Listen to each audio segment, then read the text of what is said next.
कहानी सुना सकबान सुनाबान तो अपन दिल के कहानी करके सुनाबे है बान हमारा सबसे तोड़ दिल के कहानी सुने खातिर अवश्य यार छे बान ही असरान या बलवान एक समय की बात हाय बान इंद्रासन में खेलाओ बाबा इंद्र के या सारे गांव में सेवा करके धूप आरती का जलाओ अपने धरती में छुप भागलाओ इंद्र भगवान या अपना सब सखी के शराब दिला कहाँ जन्म ले लो कहाँ जन्म ले लो ही मठ में बहन आए बहन मठ में दिला के बाद या विचार भरा ले एक अमृतपुर शहर बोलिए जैनी बाबा मखिंद्रनाथ ये अपना मंदिर में निर्वाह करिए विचार भरा ले अमृतपुर शहर देता हूँ बाबा के कमर के सेवा करता धूप आरती करता हूँ अगर बाबा खुश भला के बाद में या उनका से कुछ मुँह मांगा इन्हें मांगता हूँ या तोरा से की विचार से बलवान या सुलेमान कितने बाबा मंदिर का जब पूजा करे खातिर चले गए तो आवाज सब है बाहर और छोटी बहन और से पूछ रहा थी आवाज सिया बाबा मंदिर तब पूजा करे खातिर या तो वो से कहानी या सुलेमान हाँ ये बहन कि बड़ के बहन का ऑर्डर थे कि बाबा मंदिर पूजा करे खातिर जाई थी जब कि जब अपन दिल के कहानी कह के सुना भगवान चलो बाबा अरे बाबा ठीक है बाबा आओ हमार सुन गए कथी कह दिया गए सुने छी कि ना सुने छी बाजी तुम नाची नहीं है या सुने बान कि बाबा बहन के ऑर्डर छे कि अपना सब के सब बहन मिल के और बाबा मंदिर जाई थी और बाबा के पूजा करती कि तोहर दिल के कहानी सुन गई बाबा कि ना पर के दिन के जाके मोटे चल तभी ना छुटकी से पूछ ले पूछे बसिया है छुटकी हमार सुन या बाबा मंदिर पूजा करे जभी कि नहीं जभी का सब देखी गाय मैं तो चल बनेगा तो का फकरा ना बा ले बाबा रे जब पूजा करबे बर मांगबे आ तो बाकी अच्छा पी ले के सब जाई छी सब ना तो रे तभी ना सुनाय बान बोला कि हमरा सब के सब बन के राय से कि बाबा मंदिर पूजा करे खातिर जेबे बान सब के विचार छा हाय बान पहले चला लोगन फुलबाग में या सुंदर सुंदर फूल चुन के या फुलबाग में बाबा मंदिर चलते चले बान विलंब मत करे बान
लीला है, ये प्रभु की माया है, ये सारा संसार है, ये प्रभु की रचा हुआ है। सही ना? यह मेरा स्थान है, अमृतपुर शहर है, मेरा गुरु के नाम अमरनाथ है, यह मेरा नाम मेरा गुरुदेव ने रखा है मोचेंद्रनाथ। सही है? मेरा गुरुदेव ने वचन दिया है, बेटे तूने संसार भ्रमण करो बेटे, और संसार भ्रमण करके तूने मानवों की शिक्षा दो। मैंने कहा गुरुदेव, या आपको वचन तो मैं पालन करने के लिए मैंने संसार में पैदा लिया हूं, अवश्य आपके वचन तो मैं पालन करूंगा गुरुदेव। आज्ञा दो प्रभु, मैं गुरुदेव की वचन पालन करने के लिए मैंने संसार भ्रमण में चला, और गुरुदेव ने मुझे कहा है बेटे तूने संसार भ्रमण करके संसार में जितने मानवों ने पैदा लिया है, क्यों लिया है, किस लिए लिया है, क्या करना चाहिए, क्या नहीं करना चाहिए, मानव कुछ सोचता समझता नहीं है। इसलिए मानव को क्या करना चाहिए, क्या नहीं करना चाहिए, तुमको समझाना है। और तुम संसार में अपनी 3 चेले भी बनाना। मैं गुरुदेव की वचन मान कर दूंगा। मैंने संसार में 3 चेले बनाया। या पहला चेला मैंने राजा भरथरी को बनाया, या दूसरा चेला मैंने गोरखनाथ को बनाया, तीसरा चेला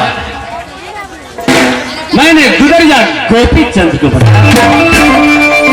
और संसार में मैंने मानवों की देखता हूं जो हाथ पर हाथ लेकर के बैसा है, मानव सोचता नहीं है जो प्रभु ने मुझे जन्म दिया है, या इतने सुंदर शरीर दिया है, यह शरीर में 5 अंग दिया है, हाथ दिया है इतने सुंदर, नींद दिया है इतने सुंदर, या पैर दिया है, मुखार बिंद दिया है, या इतने निर्मल शरीर दिया है, इसको क्या करना चाहिए? सही, यह मुखार बिंद से राम नाम को भजन भाव और भक्ति करना चाहिए, यह नेत्र से संसार देखना चाहिए, और हाथों से ताली बजाना चाहिए, या पैरों से संसार घूमना चाहिए। लेकिन नहीं, मानवों ने हाथ पर हाथ देकर के पैसा है। 24 घंटे तो दिन और रात होती है, 24 घंटे की दिन और रात में कभी मानव ने प्रभु के नाम को जपन नहीं करता। इसलिए मेरा गुरुदेव ने बहुत सुंदर सी पाती में लिखा है, जो मुख राम नाम नहीं आवा, असो मुख ब्रह्मन बनावा। सही ना? जो मुखार बिंद से राम नाम को भजन भाव और भक्ति नहीं आती है, वो मुखार बिंद नहीं है, वो ब्रह्मा जी को गाली होता है। इसलिए सभी मानव से मैं आग्रह करता हूं, तो 24 घंटे का दिन और रात होती है, कम से कम 5 मिनट प्रभु की नाम की जपन करने के लिए आप लोग ध्यान दीजिएगा। सुनो, अब तो मैं जा रहा हूं कहां? तो अपनी गुरुदेव की धुनी रमाने के लिए, और उसकी धुनी रमा करके मैं उसकी नाम की जपन करूंगी। मुझे समय हो गया है। राम श्री राम जय हो राम, जय राम श्री राम।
लगावे हम अरे जी जात के छी हम बढ़िया हमार नीति नियम छी माछ मारे छी रो भगड़ा गड़े गछड़ी टेंगरा पोठी अनेक रंग के माछ मारे आवे छी सरकार कुछ माछ हम घरों में रह दे छी कुछ माछ लगा चल जाए छे खुदरा डोलवारी हाट पर बेचे माछ बेच के जे आवे छे तो सब कुटिया हमर बलहिनिया खा लेने रहे छे आ सब पुछड़ी हमरा ला छोड़ देने रहे छे सरकार घर में जे किछो बजे छिए तो यद मार मारैया मलहिनिया हमरा तो छरा छरा भर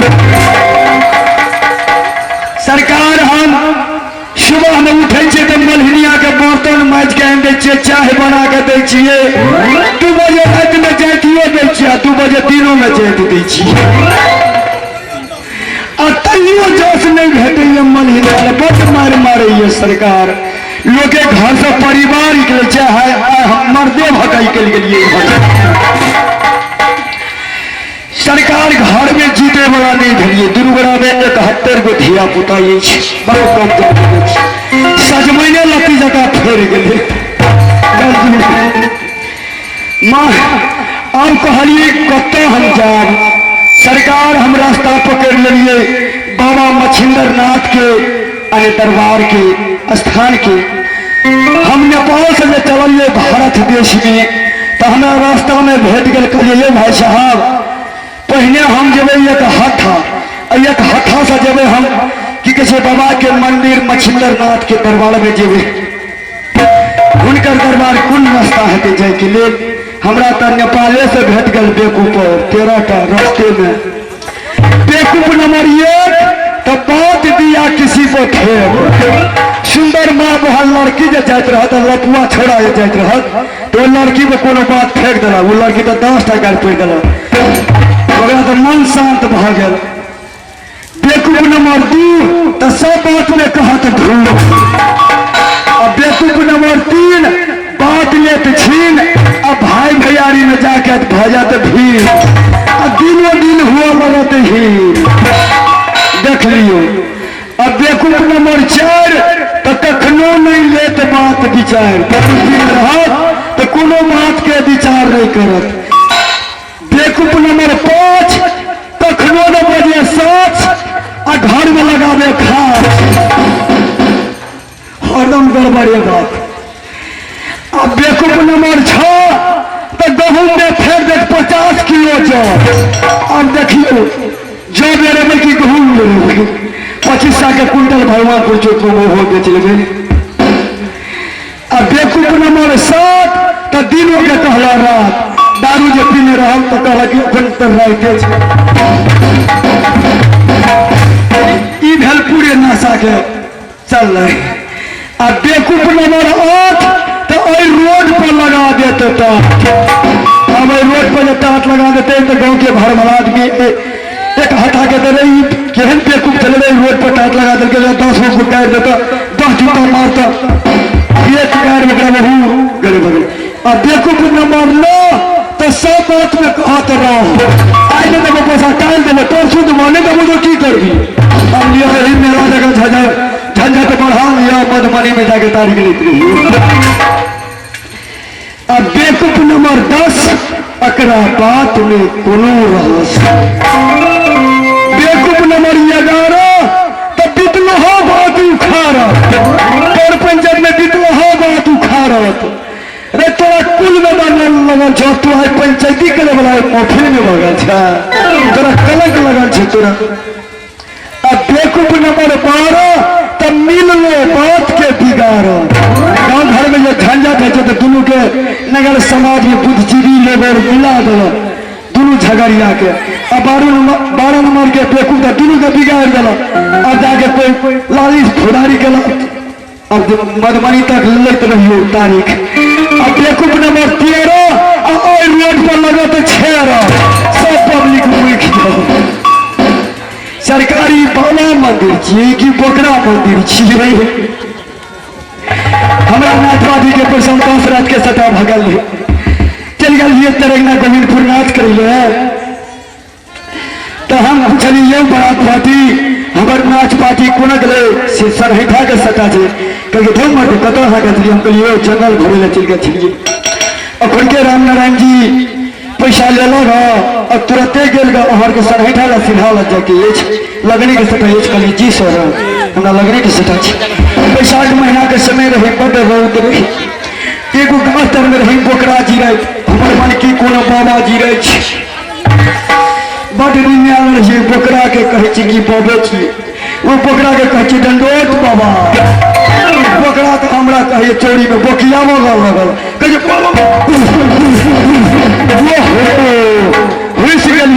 हंस न हंस कर देखिए सरकार बोकरा मंदिर हेते तो नहीं जेबे वैष्णो नहीं हेबे नहीं बाबा मंदिर हेते तो वैष्णो भ जेबे कहे चूड़ा में रम जेबे न रहे बांस न बाजे बांसुरी नहीं तो हम मन ही ऐसा ककरा चले झंझट करता केवड़ा माछ मार गए के बेच के दे खेती जाए छे पहले बाबा के मंदिर में प्रणाम करबे कहले बाबा तू नहीं चला बना साढ़िए बोलो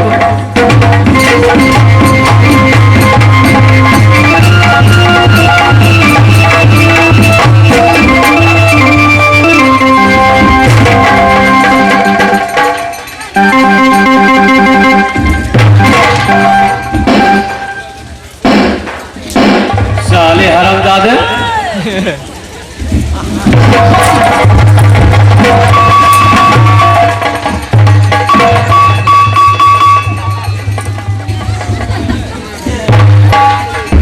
एक तो साले हमको ध्यान को समय अपने प्रभु को मैं जपन कर रहा था हाँ ना करके तूने ध्यान तोड़ दिया हाँ तो मुंह से गाली दे रहे बाबा को नहीं कहे बाबा गए बाबा रसे रसे कह दे बाबा बाबा अच्छा नहीं सुन है छी ए सुनै छी देखियो कहै छी सुन है छी सुनै छी क्या बात है क्या बाबा कनिए का छलिए का पिताजी स्वर्गवास भगले कुछ नमहरिए खलिए का माँ छले ओहो मर गेले ने हमरा माँ छो ने बाप छो ने धिया ने पूता ने लोग ने वेद ने स्त्री ने मिस्त्री ने धिया ने पूता और ने द्वार पर कूटो ने छो कोई नहीं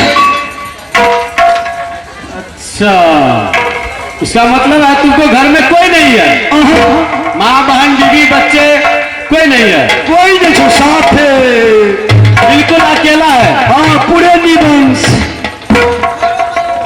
अच्छा घरों वालों नहीं है अच्छा समझ गया तो तुम क्या करोगे यहाँ पर आकर ने मौगी छो जो ने जानी जाए छो ने बीबी छो ने बेरी छो अरे मौगी कैसा होता है अजनजात कैसे होता है अने मिस्त्री छो ने स्त्री छो मिस्त्री कैसे होता है स्त्री कैसे होता है अरे स्त्री इस तरह से होता है कि पति को परमेश्वर को समान मानते हैं जिसको पत्नी बुद्धिमान रहता है तो पति जी द्वार पर आते हैं तो उसको एक लोटा जल करके आते हैं और उसको चरण खटियाते हैं और उसको चरण अमृतपान करते हैं और मिस्त्री किस तरह से होता है तो लोटा लेकर के आते हैं और आटा सानने के लिए चलते हैं आटा को लोटा को पानी लोटे में रख देते हैं और लेरे लेकर सान देते हैं इसी को कहा जाता है मिस्त्री अच्छा सुनो तुम्हारे पास में कोई नहीं है कोई नहीं तो तुम हमारे पास में यहाँ पर क्या करोगे बाबा पहले गांव में कत्ते हम लोग बकरी चढ़े में घुरे शनि के बाबा के मंदिर में जीतिए बाबो छो अकेले बाबा के कुटी को छुट्टी नहीं है छुट्टी हो जाए रात के छुट्टी भी है जो बाबा शनि हम बाबा के चेला बन जब बाबा चेला बन के अब बाबा के माने पूरे कार्यक्रम संभाले तो तुम चेला बनने के लिए आए हो साधु बनने के लिए हाँ साधुए बनबो तू बड़का साधु छोटका साधु नहीं साधु बोला करो साधु हाँ महात्मा की तत्मा महात्मा बोलो मुनिलाल मुनीलाल बोलो वो भी सही है ए मुनि साधु नहीं मुनि मुनिराज मुनीलाल मुनिराज ठीक है सुनो तुम साधु बनने के लिए आए हो तो एक बात समझ लो, तुमको मैं चेतावनी देता हूँ, घर में परिवार वाले को बहुत किस्म का झगड़ा लड़ाई होता है। कोई नहीं, कोई ऐसे झगड़ा लगड़ा हुआ है तो जाओ अपनी घर परिवार में मिला जुला करके वहां पर झगड़ा शांत करके रहना। और गृहस्थ आश्रम में ऐसे होता ही रहता है, इसलिए तुम जाओ, यहाँ पर साधु मत करो। साधु का मतलब है बहुत साध करना पड़ता है। सब सा करबो, तोरी सा करबो, पटुआ सा करबो, लफुआ सा करबो। लफुआ साग नहीं बोलेंगे? अरे साग नहीं, साध करना पड़ता है। पूरे साथ करेंगे, क्यों नहीं करेंगे? अब बस महात्मा बनेंगे और दाल खाएंगे तो क्यों नहीं साध करेंगे? साध का मतलब है सब कुछ छोड़ना पड़ेगा। कल को तुमको पास में अगर बीवी बच्चा होगा, माँ बहन होगा, और कल रोते आएगा यहाँ मेरे स्थान में, तो वो कभी नहीं होगा। कोई छेड़ा नहीं करा तो पकड़ा, कोई नहीं है, कोई नहीं। तो ठीक है, एक काम करो, हम तुमको साधु बना लेंगे। ये मलाह वाला जो कपड़ा है ने, हाँ, सब खोल करके फेंक दो। ठीक है। सबसे पहले ये सभी हटाओ, गंध बहुत दे रहा है। और ऊपर पीछे पूरे खपड़ा उतार नहीं कि कपड़ा उतार नहीं कि खपड़ा उतार। ये हटाओ और साधु वाला कपड़ा जो धारण करो, हाँ। उसके बाद तुम साधु बन सकते हो। ठीक है। शादा से जो यध्वज बनलिए, यध्वज से प्रधान, प्रधान से जे करे बनलिए, कि रहत घर में धान। बोल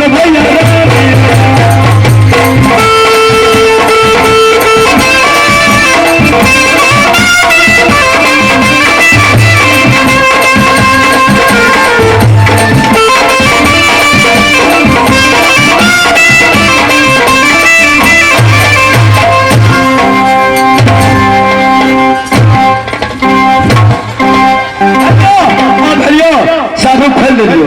अरे नहीं हुआ, साधु को ये शर्ट पैंट या टोपी जूता मोजा नहीं चाहते, साधु को साधारण कपड़ा होता है। खेल रही है, धूप रही है, रोप रही है धान, अपने मन विचारत रही है, जवाई बाबा के धाम। बोलो भैया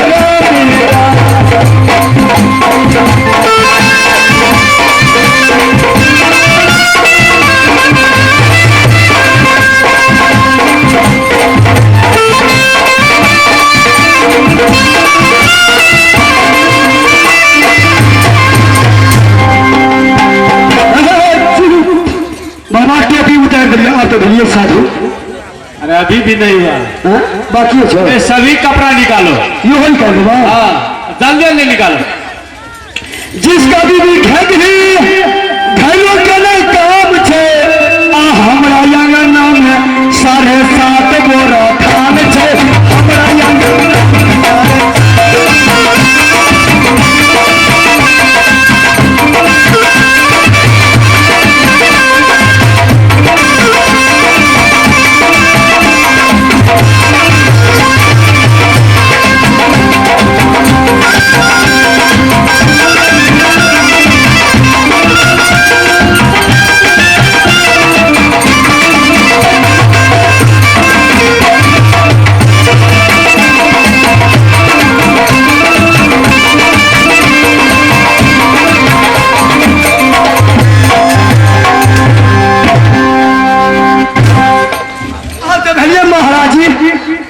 महाराजी भलिए की तगमाजी भलिए के बोहरागी कि पेटनागी भलिए। साला तुम मानव है कि जनावर? मानवे छी कि जनावर कहो तो? मानव तो साला इतने गर्मी में इतने कपड़ा तो नहीं लगाता है। कपड़े में कपड़ा जन्मल है। मानव को शरीर में भी कपड़े में कपड़ा पैदा होता है। हाँ, धान में धान जन्म है, धान के दिया तो तेना कपड़ा में कपड़ा, गोदाम के गोदाम, गोदाम में गोदाम, तल के गोदाम, वही में जन्मल है। ये तो कभी हो नहीं सकता है। चलो ठीक है, फिर निकालो, जल्दी निकालो। यो खोल दो। अरे जल्दी करो। हाँ? जल्दी करो, जितने कपड़ा निकलता है उतने शरीर से तुमको बदबू भी आता है। अरे ये वो रहा है बाबा को निकालते हैं कि नहीं? निकाल लीजिए। खाल तो बहुत ही जीरा, मुख में दबा पान बाबा है, थोड़ा दबा खाला कथी, खाल तो बहुत ही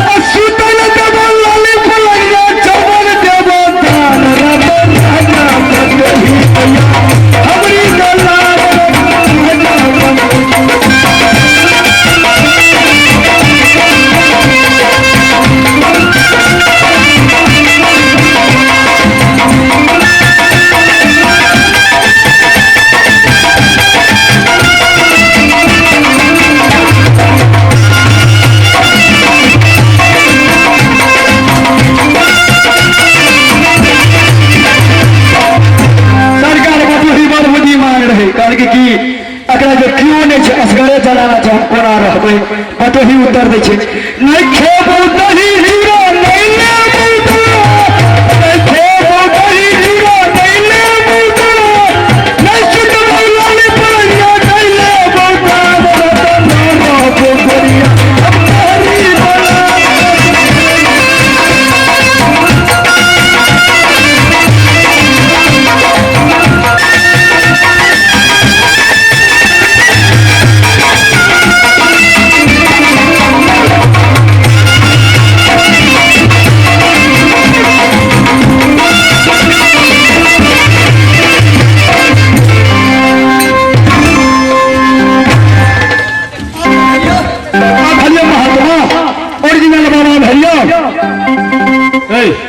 और पैंट कौन निकालेगा? यो खोदबा गोबा ही कहीं खोल रही आई ये खोदबा घर में कुदा दिलाए हुलकी मार तो ये घर नहीं ना है, ये मानव का शरीर है। मानव को शरीर में अरे केवाड़ लगा हुआ है, इसको कैसे हम खोल लेंगे?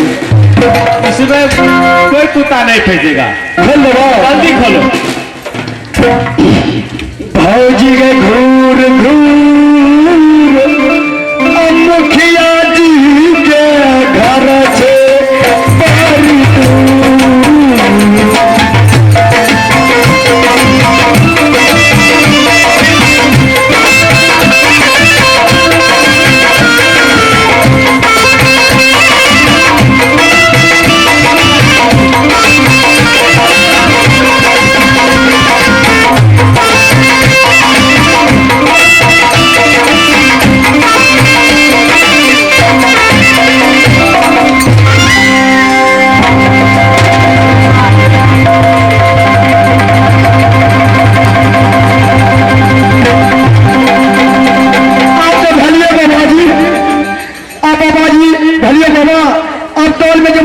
बड़ी हमने दिशन को है ठीक है तो चल खा के याद आओ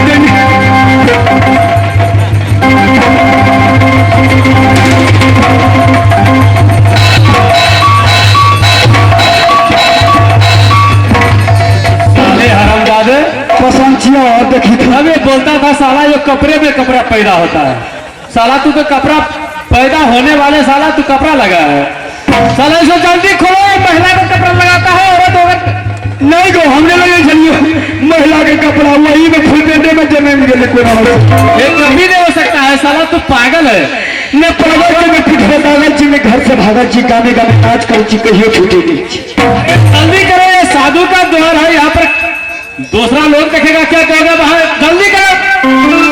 ले हरिया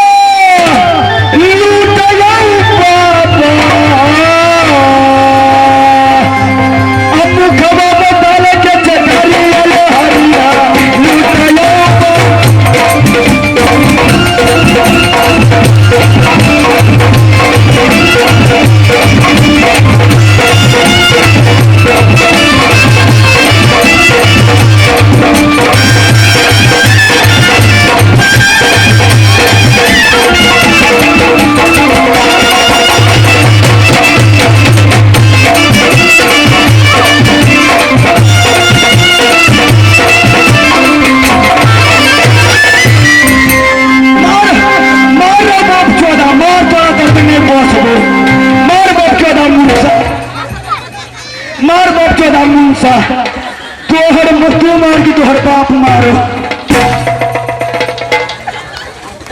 मुंसा में बस गया रातों को मारे या दिनों को मारे आई कल हम पातर भागलू परसों भागल का रसगुल्ला रिस पिए ऑन पर छुड़ा ले जाइए मन पच करते तुमको साधु बनना है कि नहीं? हाँ हाँ तो फिर ये कपड़े निकालो, तू जल्दी करो। क्या बोली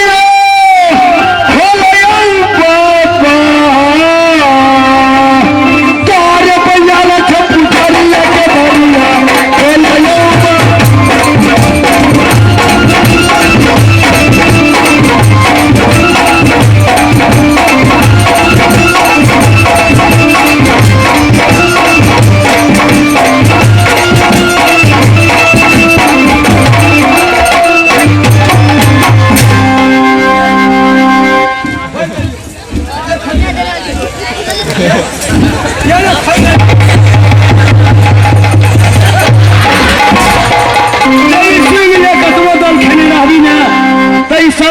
पहुंच गए तो ये कपड़ा पहन लेगा।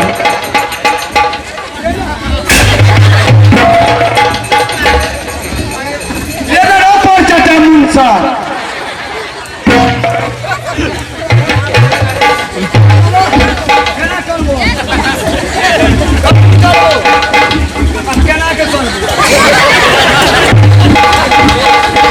अरे सुनो, अब महाराजी भाग जी, अब तुमको क्या करना पड़ेगा? क्या करेंगे? अब तू साधु बन गया, तो साधु का कर्तव्य जो है वो करना पड़ेगा। साधु का कर्तव्य क्या है मालूम है? कुछ नहीं मालूम है बाबा। ये देखो, ये सलहेश बाबा का मंदिर है। ये सलहेश बाबा के मंदिर में हम और तुम दोनों आदमी रहते हैं।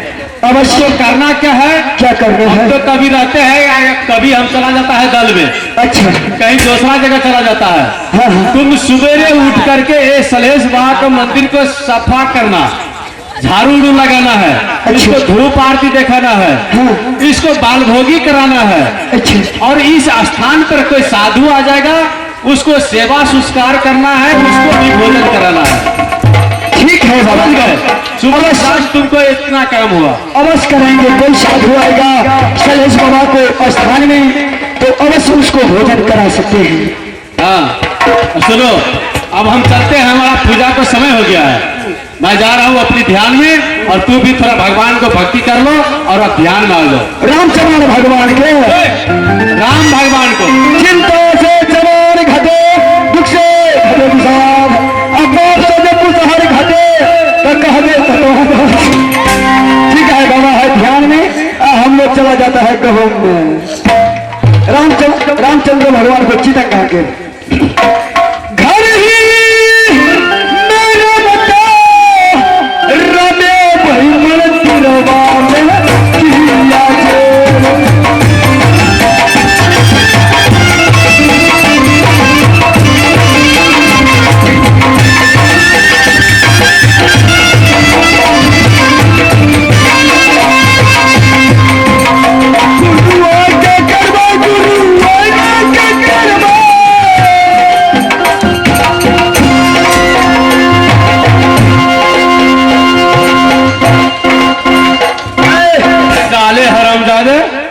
तुमको मैं भगवान के भक्ति भाव और भवन करने के लिए बोला कि साला तुम ये कौन सा भजन है?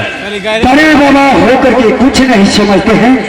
इतना भंडारा में जाते हैं, जगन्नाथ, बैजनाथ, जनकपुर, धनसा, और बड़े बाबा होकर के कुछ नहीं समझते हैं। क्या छुट्टा चला देते हैं। ये मैं तो कुछ नहीं समझा। गुरुओं के करवा, गुरुओं के करवा।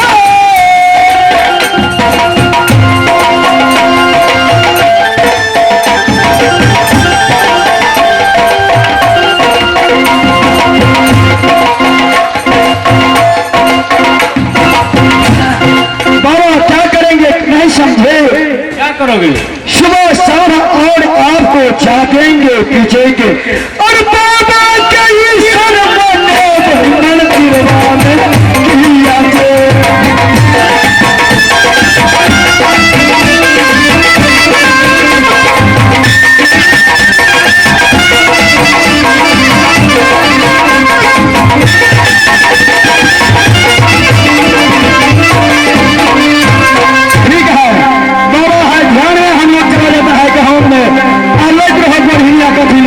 बाबा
या बाबू या बाबा जात के हम गरीब छी जकरा अहाँ सब मरा कहै छै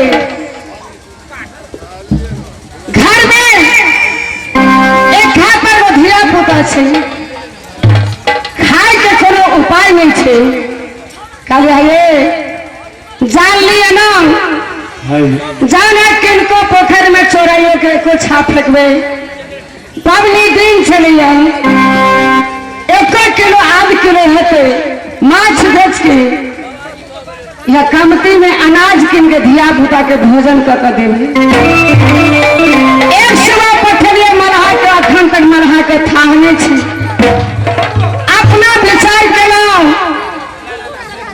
ठीक से कोई बात में अखन तक मरहानी ले माथ पर में छिटनी ले लाओ ताकि अपना सबके घूमिए या कोई पूछे नहीं छे लेकिन नेपाल में लहान बाजार में 40 रुपये किलो भेटे से घूमिए सोचना मरहा भेटते भेटते आ नहीं भेटे तो घूमियो मार के लहान चल जेबे आ घूमिए बेच के लाई के व्यवसाय के धिया पुता के अंदर चले अरे मास्टर साहब से ये मास्टर साहब ये हमारे मरहा के देखिए हाँ ये कुछ नहीं सुबह पठलिया अखन तक लेट के नहीं लिया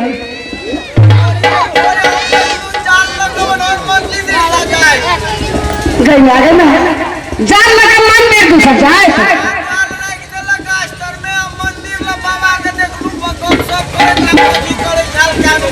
सचिव जेकर जीवन मना रहते जकरा घर में 71 धिया पुता रहते जकरा घर में एहन भटिया मोगी रहते से मंदिर खोजने घूरता कि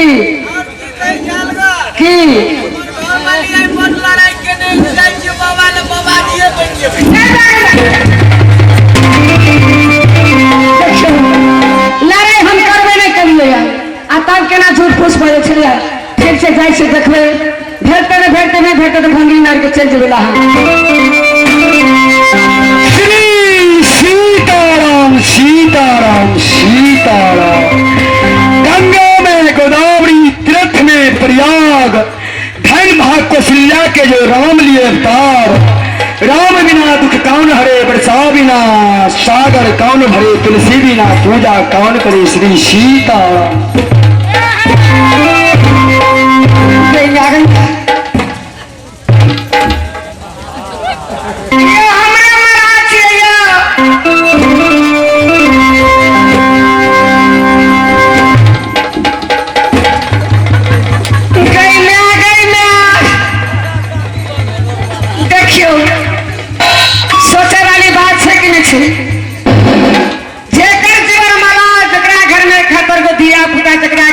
परिवार एक मतलब हम दिक्कत करिए दिया पुता सोरे के सोरे दहन के दहन जन्मा लेलकी आप बतलाव नहीं कर सके वाला छे आप साधु रेम के बलू चुरा दही खाए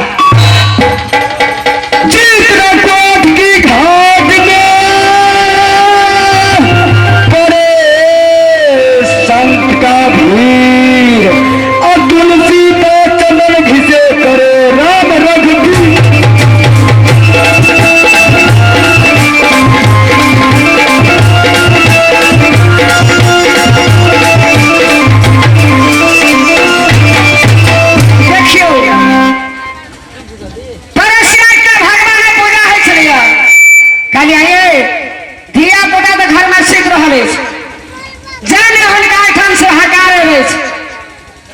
प्रसादी ले दे तो सुबह में धिया पुता उठते तो ओकरा हाथ के प्रसादी देवे हमरा कहे चर्चा की हम कहने छिए कारण हम आखिर माछ मार के लिए बाबू भैया मार हम सबके बैसल हेते हमारे देश से बदबू देते हमरा कान पकड़ कर क्या से हटा देते हम नहीं जाओ आ देखियो पहले केना केना करे छी तुलसी तुलसी सब कोई कहे तुलसी पर नेपाल चंदन की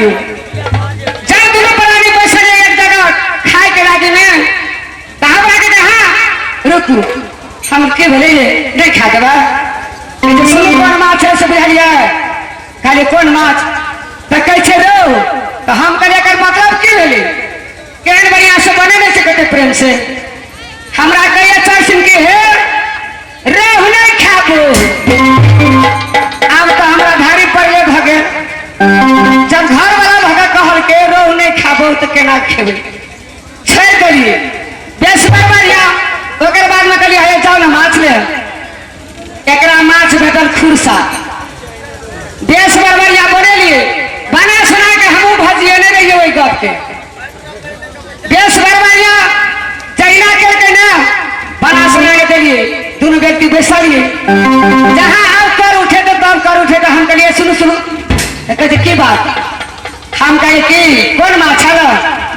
तो कहे खुरसा हम सोचलिए है सुनो है खुरसा में खा मुनसा ओहो वैक्सीन से भर पेट हमू खा लेलिए देखियो पहले चूड़ा दही पानी गेले आ कथी तक मचके छे आ घर में दिया बना कुछ है गर्वहीन सागर का जहां हीरा की खान हाथ पसारे गुनाह मिले तो कर्म की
क्यों नहीं हुए छे? कोई नहीं है, कोई नहीं छे।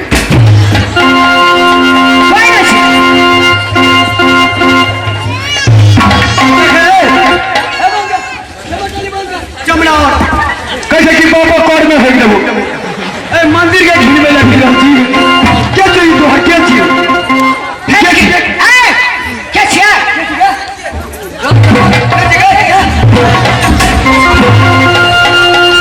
बाबा का मौसी है बाबा के मौसी इलाज नहीं है, शर्म नहीं है। तूने हटे जमल शरम से सोचे दे गरम हो गया सुने ना चिन्हाइए अब कथा सुन हम अच्छा सुने ले तो कथा सुनबू।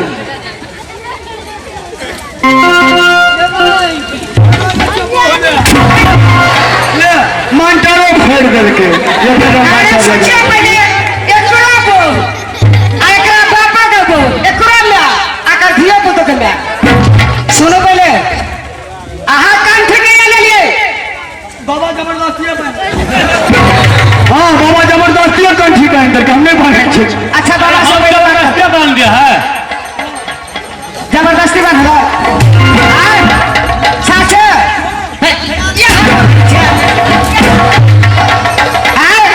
जबरदस्ती कहीं बनता हम जाल लगा जाए चलिए हम पोखरी में माछ मारे हैं ऐसे में हम तुमको जबरदस्ती कंठी बना है।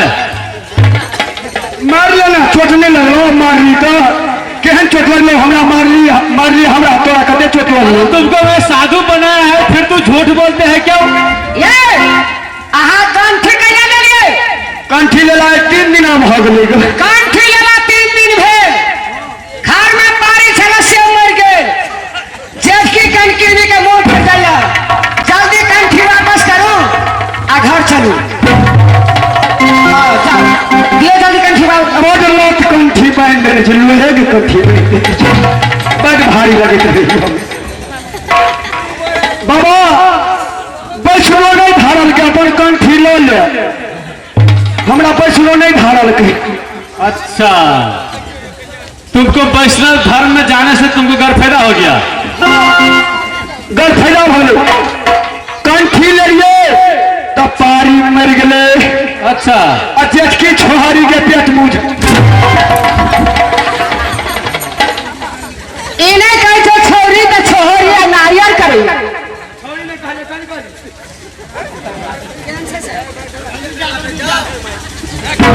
ले बाबा कंठी ले बैसलो नहीं धारल के कंठी ले ली तो बड़ हैं छे अने घर में पारी मर गए जेठ की छोरी के पेट मुझ जाए छे अच्छा लदी काट में गहो चढ़े छे आ चौड़ी में झड़े छे अपना नाच कर लेगा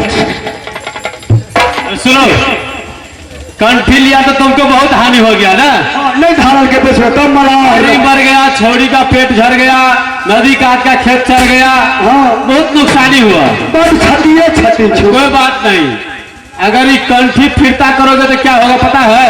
क्या होगा कुछ नहीं होगा कुछ नहीं होगा। कुछ नहीं अगर ये कंठी फिरता करोगे तो ये तुम्हारा बोह मर जाएगा। क्या करोगे?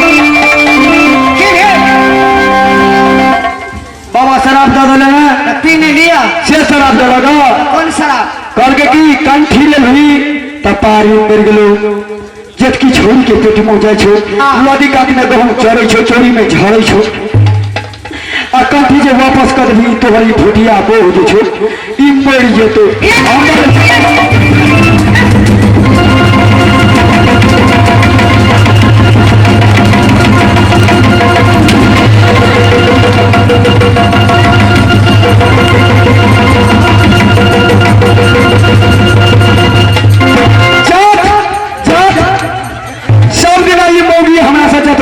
सरकार आइए कहा था गाँव में भारत देश में हम जतवे छी नेपाल साहब के नेपाल नहीं कहियो न जाते छलगा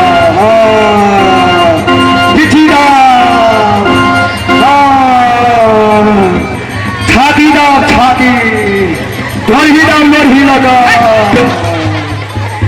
अब हमारा रहमत एक हते दुना एहने बात कहता है आते बाबू भैया माँ बहन सबके बैसल से की कहता आगे भी कहत ई बाबू भैया छिया के छिया हम कहै छलिए नेपाल के जे मैं सखुआ के बूट छिए नहीं छिए हे जल्दी करू केना के जीवे से उपाय करू ना पूछे छी बाबा पूछियो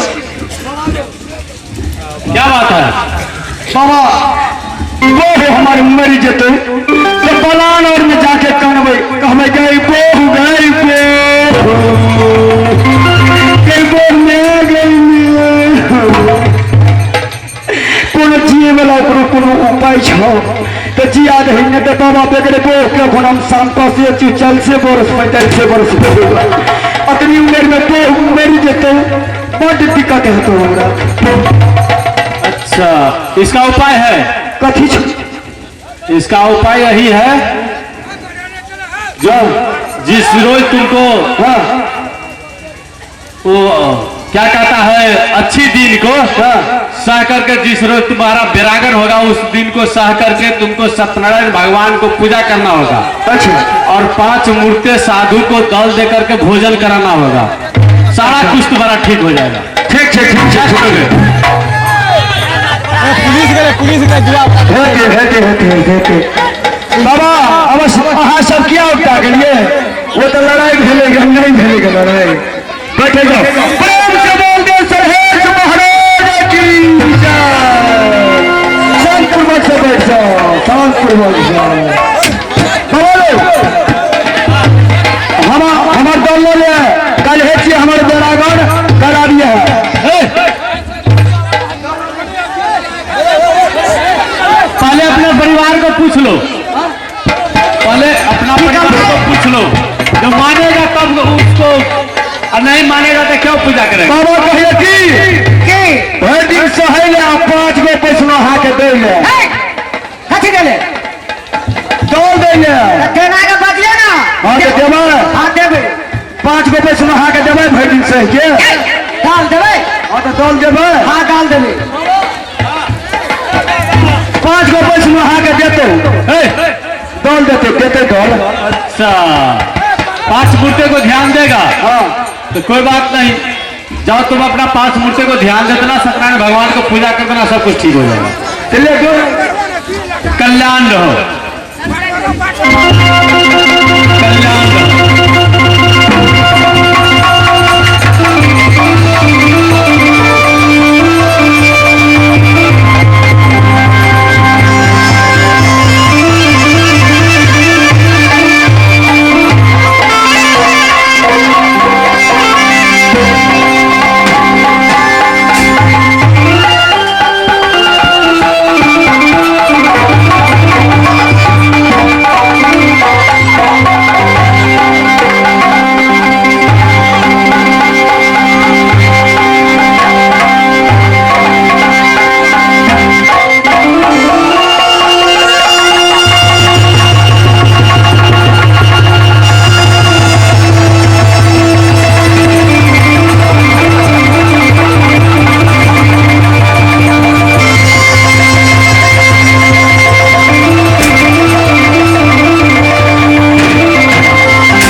सहोदर के नाम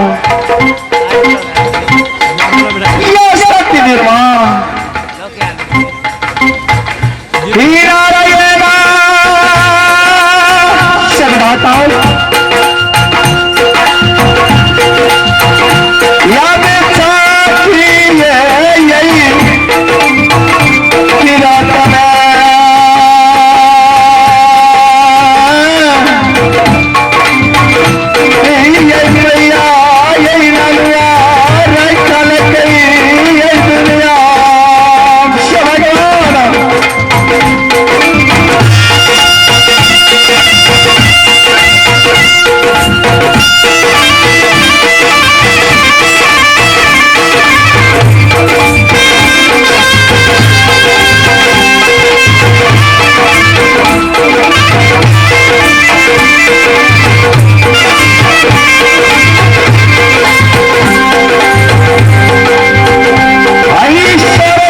रात में कि राज गोपी चंद या राजकुमार गोपी चंद शिवप्राप्त या गुरुदेव ने मेरा नाम रखा इसी संसार में शब्दरिया गोपी चरण तुलसी गोपी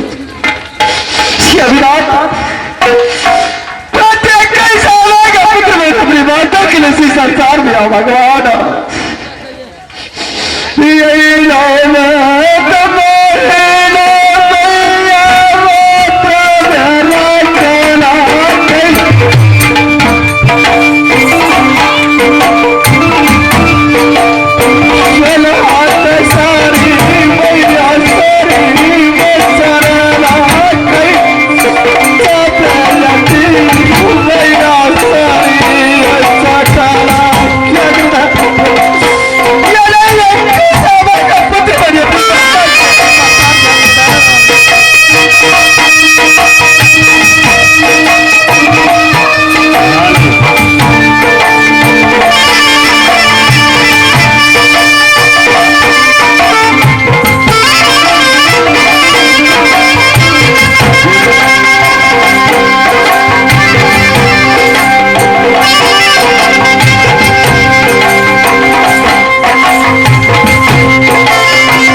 भगवान, या गुरुदेव ने कहा कि बेटे तूने इसी संसार में अपनी माता के हाथ से रिक्शा मांग करके मेरे को चोरी में दे दो बेटे।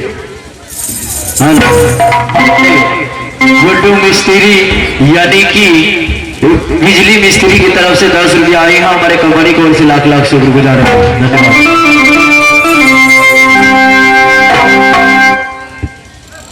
यार क्या कहूं, ये अपनी माता के हाथ में चला करके गुरु का चोली में दे दिया तो गुरुदेव ने कहा कि बेटे तुम्हें इसी संसार में जोग निश्चित पुत्र तूने कांटा पर लगा या जिस वाले कोई से पौधा लिया उसके हाथ से रिक्शा मांग करके मेरे चोले में दे दो, उसके बाद तुम्हें जरूर जोग सीधे का पुत्र। याद गुरुता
मैंने बेटा गोपी चंद को भेजा हूं, कहा तो पंपा फुलराज सती बीरमा के हाथों से भिक्षाटन लाने के लिए चंदा अपनी माता के हाथों से भिक्षाटन लाने के लिए, लेकिन अभी तक लौट करके नहीं आया है। मैं उसकी रास्ता ढूंढ रहा हूं।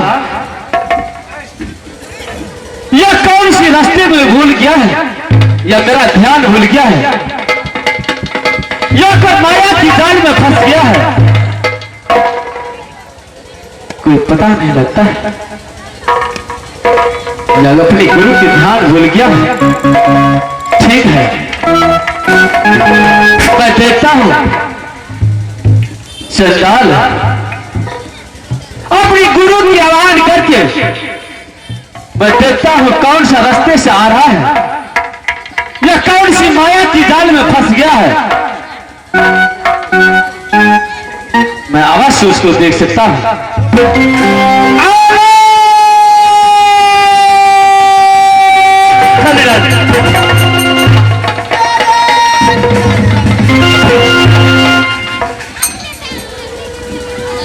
गुरुदेव, अब मुझे विश्वास हो रहा है कि अवश्य मेरे चेला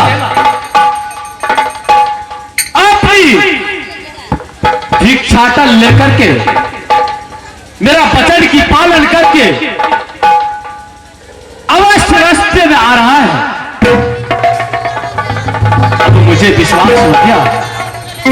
ठीक है, मैं जा रहा हूं, अपनी गुरुदेव की ध्यान में लीन रहूंगी और मैं उसकी रास्ता में सुरक्षा करेंगे और देखेंगे कौन से रास्ते से मेरे बेटे भिक्षा कर लेकर के मेरे पास आ रहा है।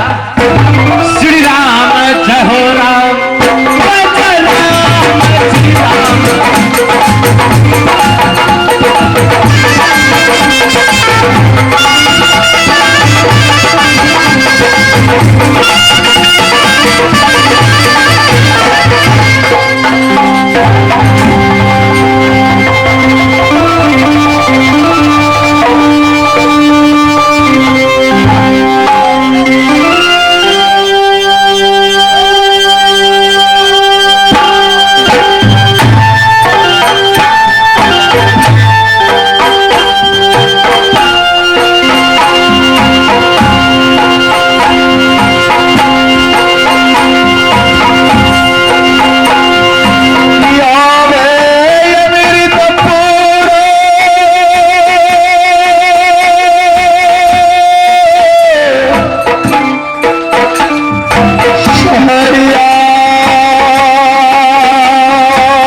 ये कैसा दिन है, कैसा समय है मेरे लिए बीत रहा है इस संसार में।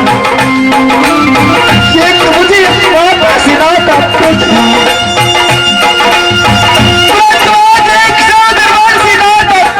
सारा का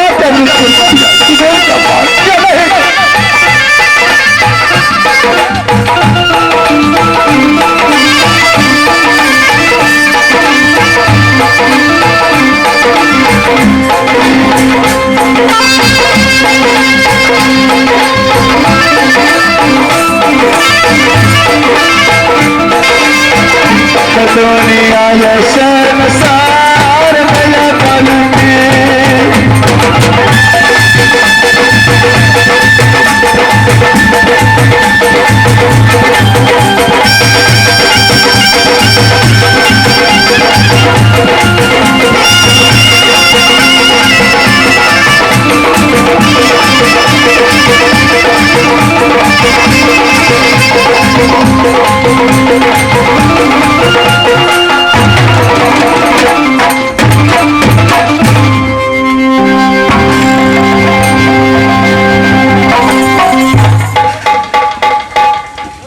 कल्याण बेटे, बेटे शाहरुख मैंने तुमको भेजा था, कहा तो पंपापुर राज्य अपनी बहन सती बीरबा के हाथों से भिक्षाटन लाने के लिए तूने बहुत देर लगा दिया बेटे।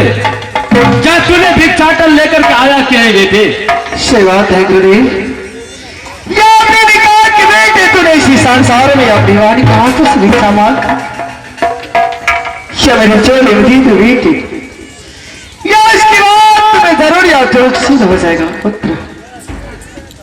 परंतु यार का वचन का पालन करते हुए मैंने अपने सागर भाई के हाथों से भिक्षा मांगकर गांव का सामने खड़ा कर दो, या भिक्षा तो अपने झोले में लेने के लिए तैयार हो जाएगा।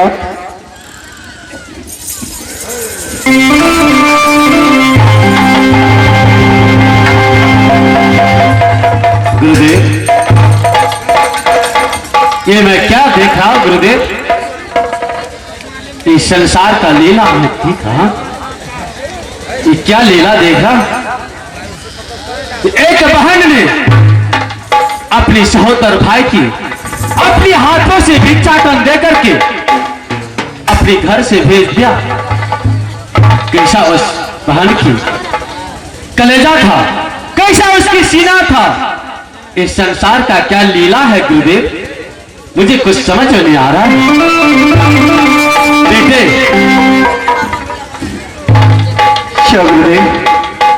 तूने अपनी बहन के हाथों से भिक्षाटन ला करके तूने मुझे धन्य कर दिया बेटे।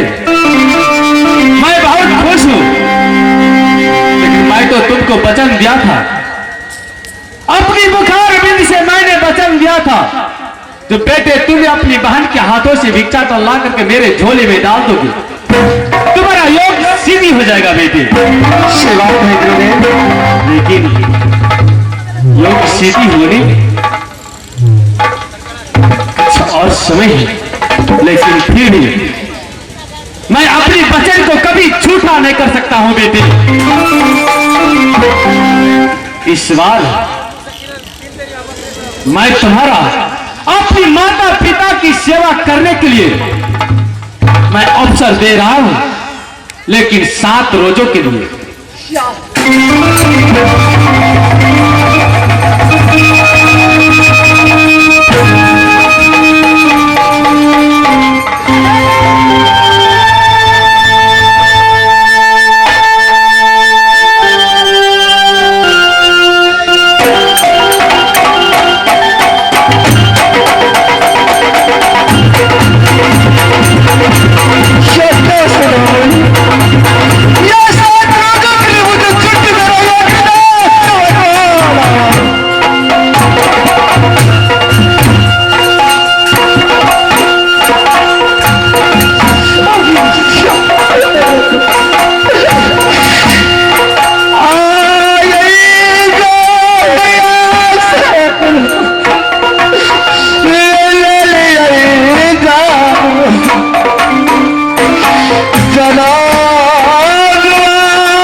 जागृत प्रत्याग तो सही हो रहा है या मुझे तो चूक सिद्ध हो जाना चाहिए। प्रत्याग बता रहा है कि बेटे तुम्हें अब चूक सिद्ध रहो, तुम्हें 7 रोजों के लिए छुट्टी दे रहे हैं गुजरात जाने के लिए।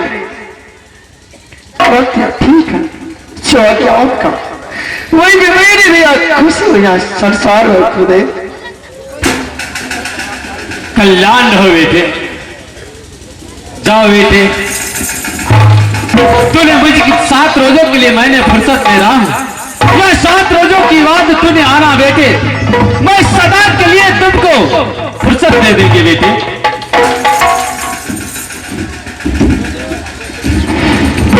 क्या या 7 रोजों में मेरी जाकर के अपनी माता के दर्शन करें कि सारा नगर समाज के कुशल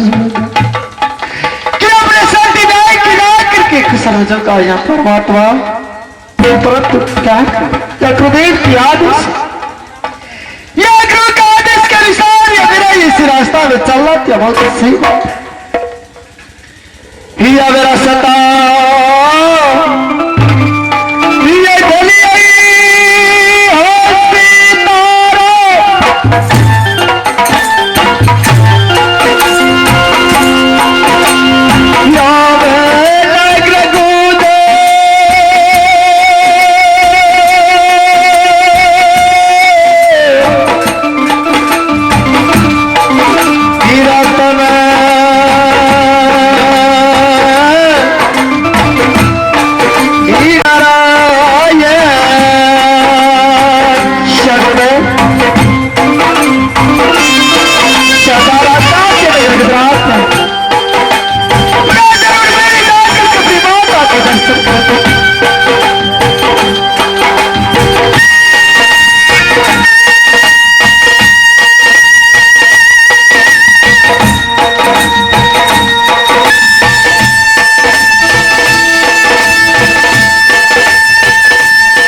तिलक सती चंद्र।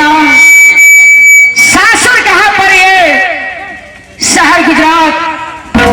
ससुर के नाम राजा उग्रसेन, सासुर के नाम सती मायना, ननद के नाम सती बिरमा। या स्वामी के नाम संसार में या क्यों नहीं लिया या हम करा के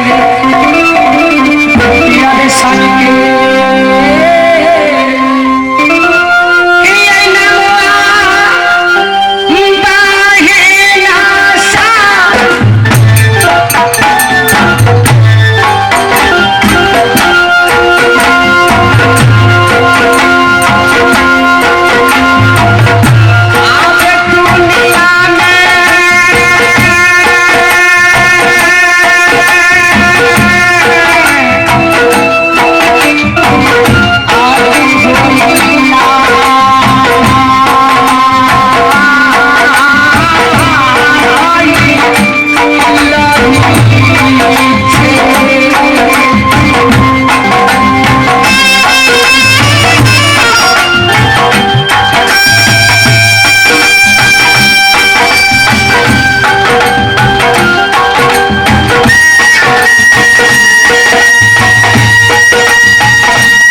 देना उठोने आई या अपना गुरु के या भाजन में रमैये या शहर गुजरात में एक बुढ़िया सासू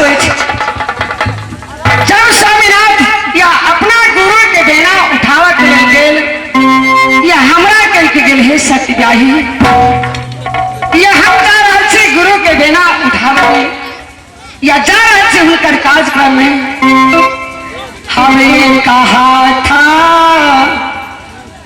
ऐसे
सती ब्याही सबसे जेठ थी।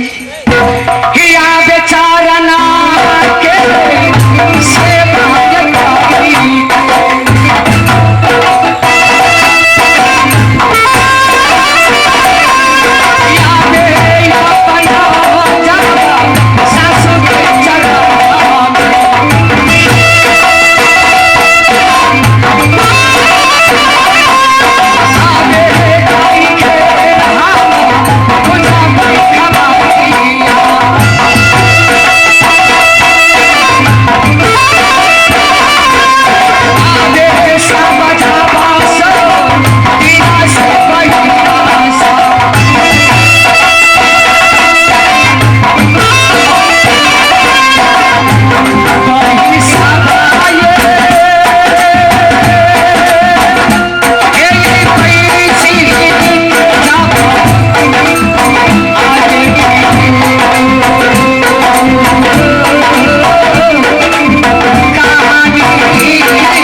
गौना करा के लोला या घर में बसैया नित्य दिन ना अपन गुरुदेव के पास जाइया और शिकार खेले के पास जाइया और हमरा सबके अपना महल में छू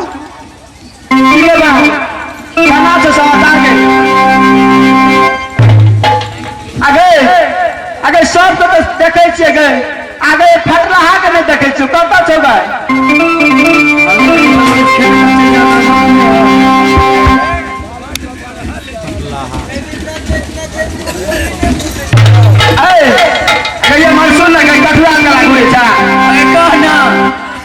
पतिदेव घर में जो द्वार तो हम पढ़ने लगे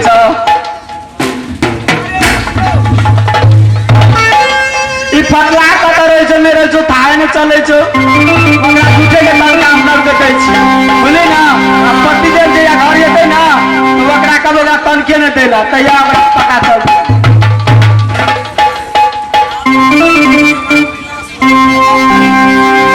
अपना सबके चला मन मारा करे बोले ना अबे भागले ये चलिए बहिना गे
लेकिन अखनी तक फटला के थाने चले कथी कहली गए हल्ला करने हल्ला करते नहीं तो गोलियां खेले तो बाहर तो घर तू गोलियां खेले कहले भी कहीं गए उठ गोली नहीं खेले बुझाइए कि चाउर अपना से चोरा के बुझाए लगल दुकान पर बुझली ना गांजा किने तो गांजा किन के तो तू पीतो खो प्रयास तक बाद ही तू हेलो तो आगे है हमारों के दौर में हमारे राम नारायण पासवान जी रेलवे बराबर उनकी तरफ से पूरे 10 रुपया से नवाजी हमारे कंपनी की ओर से लाख लाख शुक्रिया है। सुनो हो भैया ये लड़की और चले जाइए हाथा गाँव में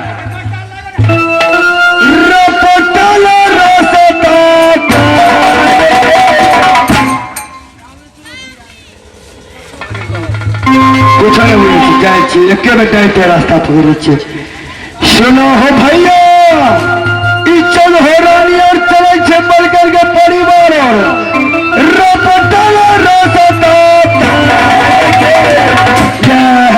मन कन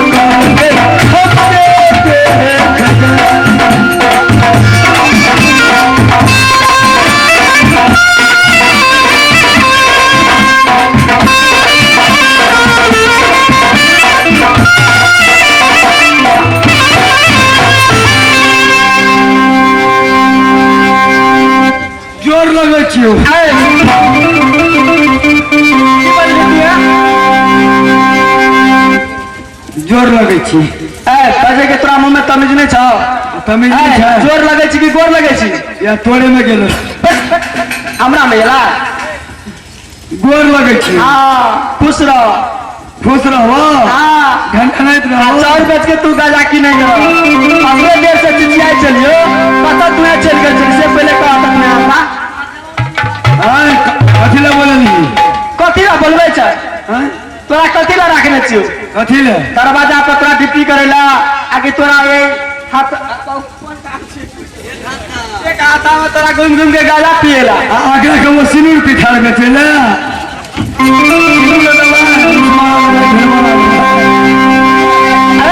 सुन कह छो हमरा सबके मान में आराम करे छो बोले ना अगर कोई मुसाफिर ये तो तू डोरी पर अभी समाचार भेजिए तोरा बुढ़बान हाँ वो तो भगवान पूर्ण आई जगह भगवान पूरा नारा नहीं मैं हनुमान कहिए हमरा खबर पठा दिया हमरा बुढ़बान यहाँ से तू ड्यूटी कर बोले ना हाँ तो हम तो खड़े ड्यूटी करबे अने चौकी पर छिए तो चौकीदार भेलिए अब बाबू भैया जमीन पर बैठे थे सटी जिम्मेदार भेलिए खड़े ड्यूटी अवश्य चौकी पर भर रात के लिए हम करबे और सुनिए कहे छी की कहे छी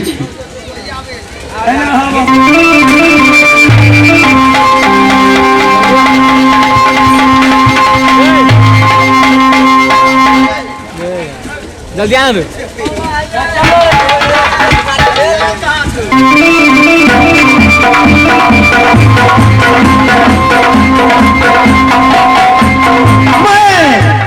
ब्रह्मा का पुत्र नारद ऋषि मेरा नाम है मैं तीनों लोग भ्रमण करते करते आज मैं मृत्यु लोक में आ चुका हूं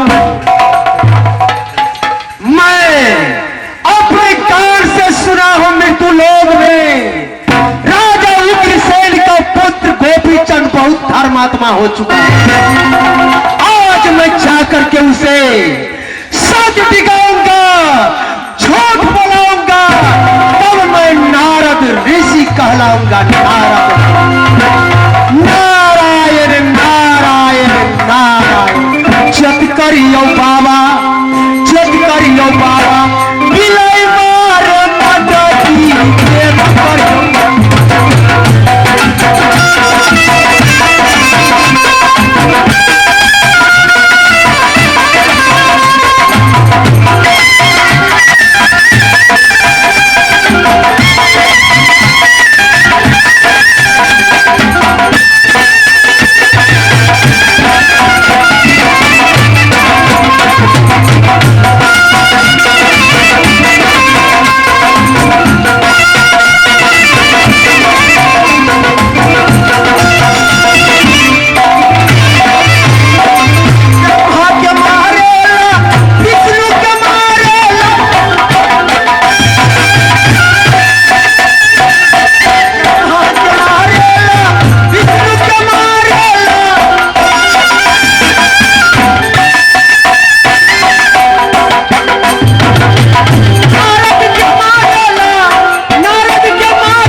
विष्णु को छोड़ा, नहीं नारद को, किसी के नहीं छोड़ेगा माया।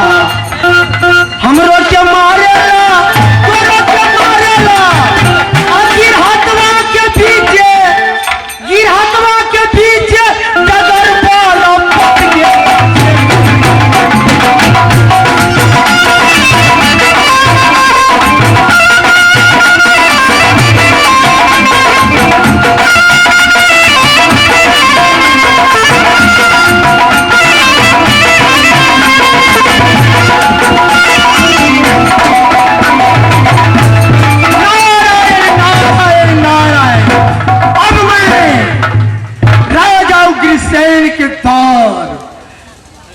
चल करके और मैं गोपी चंद से भिक्षा याचना करूंगा। आओ भागले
खाता से 20 रुपया भगवान उसको कल्याण करो।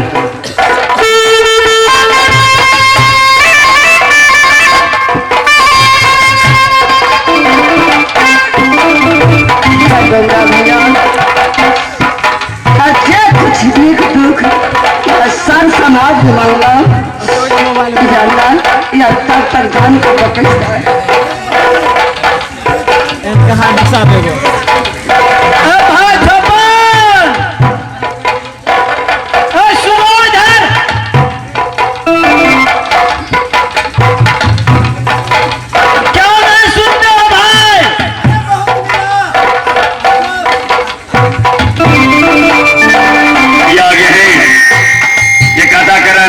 चलितर पासवान, इनको जान बख्शने के लिए 10 रुपया दो डोमरा भैया शराब पीने के लिए भगवान सारा कल्याण करे।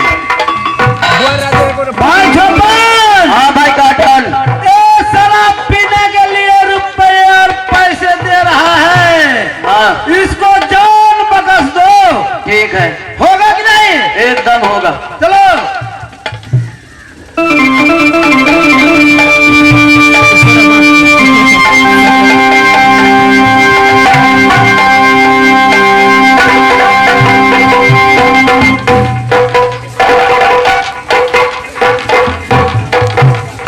भैया आगे तो हाथ करी खुदा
न जानी डोमरा भैया के कहूँ या हथियार छूट गया, हथियार में लाबा चल गए, पूरा सीन लीजिए, तब तक जान की छुट्टी है सीन ले लिए। या ऐसे बढ़िया घोर जंगल में चला या बाघ सिंह या खालत पतिव्रता नारी के धर्म या अवश्य बच जाए, लेकिन डोम चंडाल हाथ से तो बच गया या परमात्मा भाग रहा छी या अघोर जंगल चल गई छी।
तप्पूबन जंगल में। मेरा नाम मतंग ऋषि है।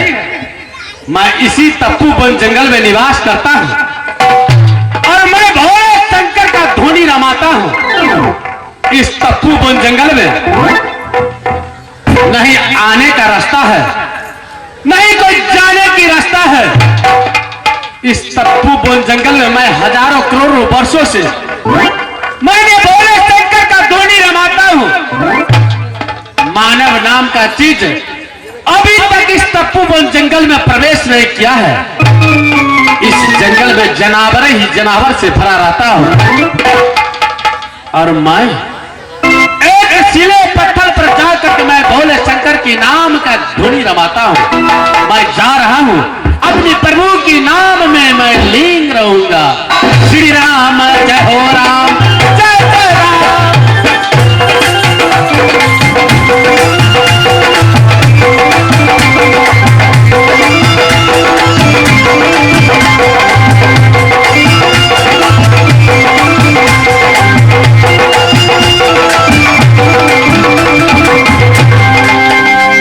फुकला कपड़ा का बन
जंगल में एक साधु की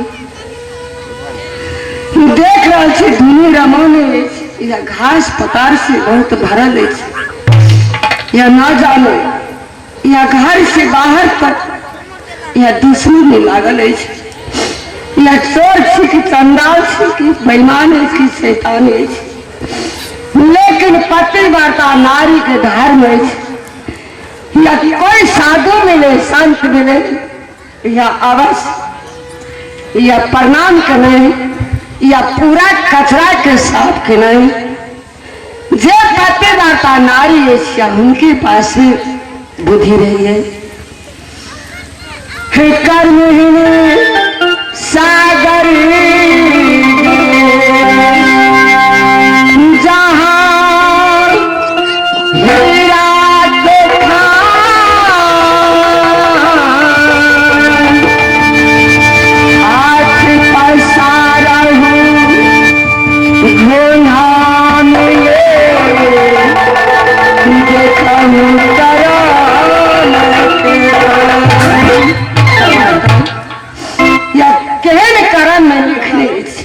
जा रहा या पहले चरण के सेवा कर साफ सुथरा करके एक बाद में दंडवत करके तक बाद में कहीं जा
ये मैं क्या देख रहा हूं गुरुदेव? आज हजारों करोड़ों वर्षों से आपके नाम के इस तपोवन जंगल में मैंने धूरी रमाता। मैं कभी मानव नाम का चीज कभी नहीं देखा, लेकिन आज मेरे आश्रम में एक नारी को देख रहा हूं जब मेरे चरणों की सेवा में लगा और मेरे नाक मुंह और कानों तक शरीरों में सारे अंग अंग में कुश दीवार और कर खर छेद दिया था। मैं तपस्या में लीन था और सारा सर सफाई कर करके मेरे चरणों की सेवा में लगा दिया है। क्या बात है गुरुदेव?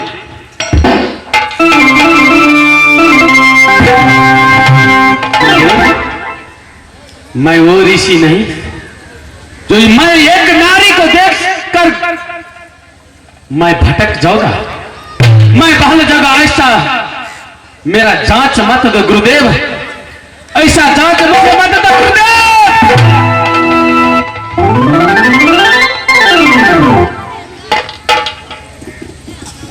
समझ गए गुरुदेव, ये आपका कोई माया रूपी नहीं है, ये कोई दुखारी नारी है, ये संकट में फंसा हुआ नारी है। ये तपोवन जंगल में रास्ता इसका छोड़ गया है, भटकते हुए इस तपोवन जंगल में आ गया है और एक महात्मा की देख करके उसके चरणों की सेवा में लग गया है। और महात्मा की कर्तव्य है उसकी रक्षा करना और उसकी सुरक्षा करना एक साधु का धर्म है। ठीक है, मैं उसकी अपनी पुत्री समझकर बेटी बेटी कह कर पुकार करके मैं उसको सारा समाचार पहले अवश्य पूछेंगे। बेटी,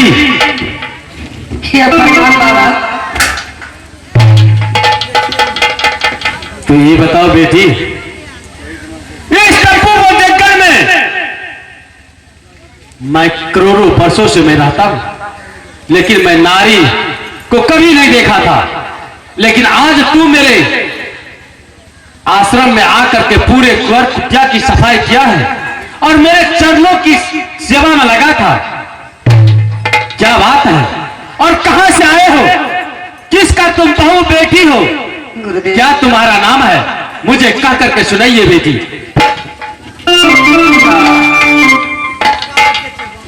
कहानी की पूछे छे या नाम ठेकान घर के पूछे छे तो क्या कुसुम मारे छे? जब पूछे छे तो अवश्य करके सुनाओ। या हमार नैहर पर पिताजी के नाम राजा चंद्रसेन, मां ने शेरे घर में नाम रखना सती चंद्रा, सासुर पर ये शहर विराट, ससुर के नाम राजा उग्रसेन, सासू के नाम सती मैना, ननद के नाम सती बिरवा, या साने के नाम या अहां तक खुद जाने थे। या शहर गुजरात में 14 गो हमरा लगे सौतीन छला। एक नारायण बाबा वैकुंठ से आयु का एक फल दिलक, या फल दिलक कह के 14 या सौतीन ग्रहण करिए। फिर हो सौतीन मिल के या फल के ग्रहण कलक, या हम छिलका चाटला, या हमरा आंग रह गेल, या सौतीन सब सामना से सत करा के, या डोम चंडाल हाथ या बन के भेजला कोर कर लेती या भोजन मांग।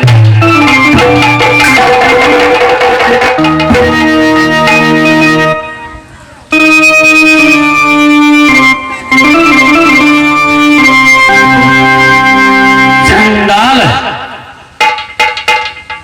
चंडाल, ऐसा अन्याय तूने एक राजा के पुत्र होकर के और तू भी एक राजा होकर के संसार में तुम्हारा नाम चलता है चंडाल। जो राजा गोपी चंद्र एक धर्मात्मा राजा है,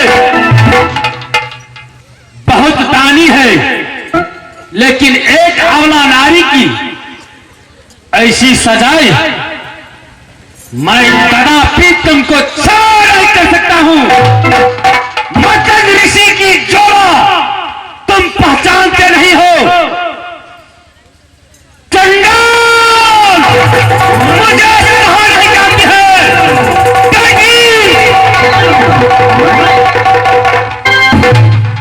तो मुझे क्या दो तो मैं इसी समय इसी वक्त अपनी ज्वालामुखी खोल करके मैं उसको जोड़कर भाषण कर सकता हूं। नहीं नहीं बाबा, यह नहीं रखने बाजू कहानी है मेरा व्याकुल मधु बिना कोयल बिना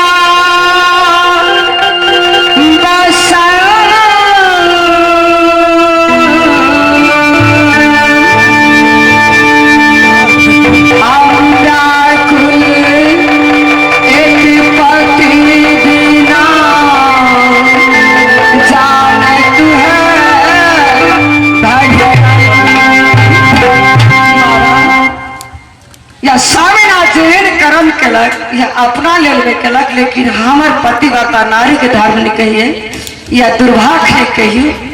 जे गति भरा ले या अवश्य हम भोगे के लेल में तैयार थे। ठीक है बेटी, मैं समझ गया। नारी का सीना बहुत कोमल होता है, बहुत दयालु होता है। तुमको उतना ही कष्ट भोगना सहा जाती है, लेकिन एक दूसरा की कष्ट देना तुमको नहीं सहा जाती है, तो मैं उसको क्षमा करता हूं। लेकिन तुम अपनी बारी में सोचो बेटी, जो मैं कैसे जीवन बिताऊंगा और तुम क्या चाहते हो मुझे कह करके सुनाओ और उस रास्ते पर चलो बेटी। जब ये बेटी करके पुकारना, के पिता पिता करके पुकारा, ताकि आई कुटी में हमरा शरणागत दिया या शरणागत में या अवश्य आहा के सेवा में मिल रहा हूँ। ठीक है बेटी, अगर तू मेरे पोत्री बन करके इस तपोवन जंगल में और एक साधु की झोपड़ी में निवास करने के लिए चाहते हो, तो मैं भी एक पिता की भाषा अवश्य निभाऊंगा। लेकिन एक बात है बेटी। की बात पिताजी? साधु एक साधु होता है, साधु को पास में कोई चीज नहीं रहता है, बहुत चीज का तकलीफ काटना पड़ता है। देखो बेटी, नहीं मेरे पास में घर है, न बिल्डिंग न मकान कुछ नहीं है। कभी साधु को पेट भूखा भी रहता है, कभी भरा भी रहता है, तो उतने साहस तुम कर सकते हो तो मेरे पास अपनी पुत्री को समान मैं रख सकता हूँ पिताजी। या जब या भूखल रहे तो अवश्य आहा की बेटी भूखल रह, या आहा भोजन करवे तो अवश्य आहा की बेटी भोजन करत। तो ठीक है बेटी, चलो मैं ले चलता हूँ अपनी झोपड़ी के पास। ठीक है पिताजी, चलो।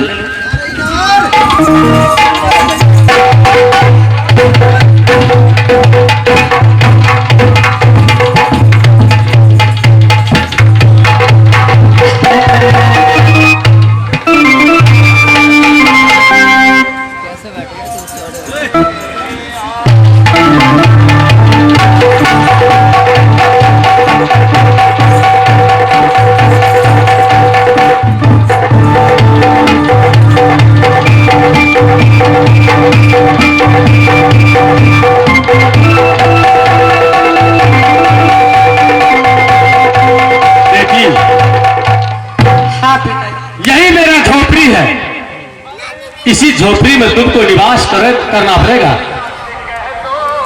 जाओ बेटी, तुम इस झोपड़ी में निवास करना और मैं जा रहा हूं कैलाश पर्वत पर। मैं भोले शंकर की धुनी रवांगे और तुम इस झोपड़ी में रहना। और तुम्हें कोई समस्या आएगा, कोई संकट आएगा पिता पिता कह करके पुकारना, मैं तुम्हारे पास अवश्य आऊंगा बेटी। या प्रणाम पिताजी। कल्याण हो बेटी।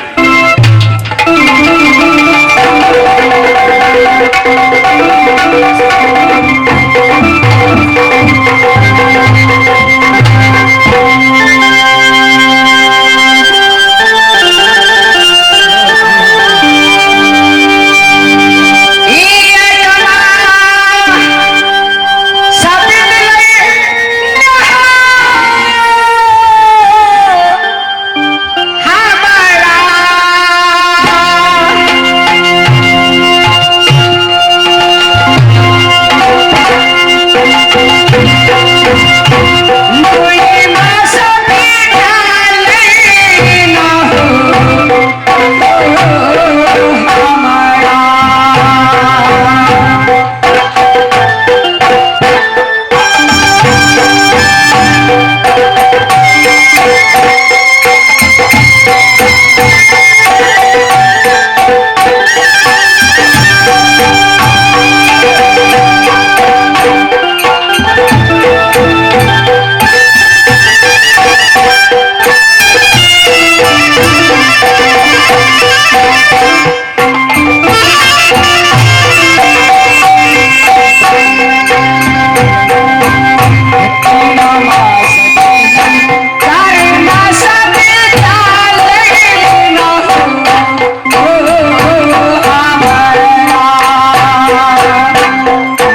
पर्वत पर तुम्हारा आवाज क्या है बेटी? मैं आ गया हूँ। क्या बात है बेटी? क्या तुम्हारा धन सोना घट गया? पिताजी बोलो बेटी। यहाँ कुछ आवाज सुने क्या? आवाज सुने थी। छोरा कना के एक कुटिया के अंदर मैं एक बालक का आवाज सुन रहा हूँ बेटी। हाँ पिताजी, एक बालक पैदा लेना। क्या एक बालक पैदा लिया है पुत्री? हाँ पिताजी, बहुत धन्य हो गया, बहुत धन्य हो गया बेटी। आज मेरे आश्रम में एक बालक पैदा लिया है, बहुत धन्य हो गया है बेटी। पिताजी क्या मैं उस बालक को मुखार बिंद देख सकता हूँ कि नहीं? अवश्य पिताजी। ठीक है बेटी, तुम सावधान हो बेटी। मैं कुटिया की दरवाजा हटाता हूँ और बालक की मुखार बिंद देखने के लिए मैं ललायित हो रहा हूँ बेटी। ठीक है।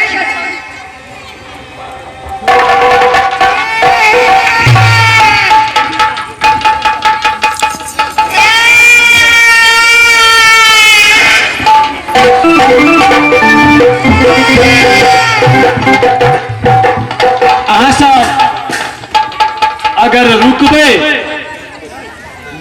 कनी काल बैठबे शांत से आधा घंटा या 1 घंटा जे लगे, हमारे खेल आखिरी बहुते बाकी छे। दो महाराज अहाँ सब रुकबे तो हम जैसे से नाच हेते, अगर नहीं रुकबे तो कोनो बाते नहीं छे। खत्म कर दियो। हे वही लगा जे भैया जगले जे ज्यादा तो बेटी पिताजी हम चला मैं कुटिया की दरवाजा हटा लिया। इस बालक को मुझे बुखार बिंद देखने दो बेटी।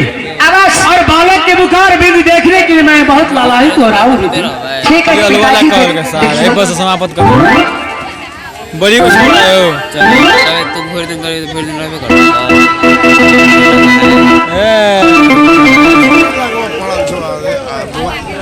सब छोड़ा फरा दीजिए बेटी पिताजी कते खाल चल मैं बालक को देखा हूँ बेटी, बहुत सुंदर है, देखने में बहुत सुंदर है। लगता है कोई से आइए ना इससे बढ़कर कोंगी लगे छे कोई दूसरा बालक नहीं हो सकता है। कमलपुर लेकिन इसका बैठा बैठा हस्तरेखा देखना भी मेरा धर्म कहता है और नामकरण भी करना मेरा धर्म कहता हूँ। क्या मैं कर सकता हूँ कि नहीं बेटी?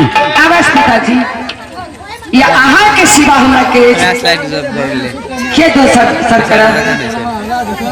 ठीक है बेटी, प्लेट बंद कर मैं पहले इसको हस्तरेखा देखता हूँ और उसके बाद मैं अवश्य इसका नामकरण करूंगी। ठीक है पिताजी। लेकिन एक बात है बेटी, की बात पिताजी?